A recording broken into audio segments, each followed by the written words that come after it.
Welcome to Not Milk Never Milk. Subscribe if you're lactose intolerant. In this video, I will explain how to use a PS4 controller on a PS3 emulator. First, connect your PlayStation 4 controller to your computer. You can use a standard USB cable for a wired connection or pair it via Bluetooth for wireless play. Make sure your computer's Bluetooth is enabled and discoverable. This initial step is crucial for the system to recognize your controller before we dive into software configurations. Next, you'll need to install essential software to bridge the gap between your PlayStation 4 controller and the PS3 emulator.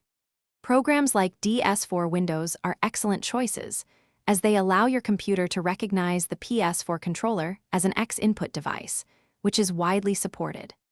Download the latest version and follow the installation wizard, ensuring all required drivers are properly installed. This step is vital for seamless communication.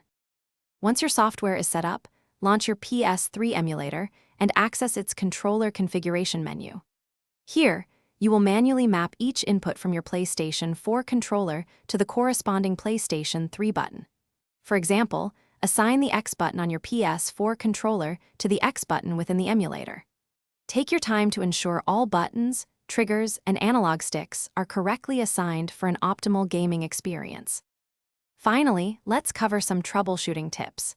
If you encounter issues like input lag or dropped connections, try using a wired USB connection, as it often provides more stable performance than Bluetooth. Always ensure your PlayStation 4 controller's firmware is updated. Additionally, closing other demanding applications can free up system resources, leading to a smoother emulation experience. Enjoy playing your favorite PlayStation 3 games with your comfortable PS4 controller. Thanks for watching. If this was helpful, leave a like and consider subscribing. See you next time.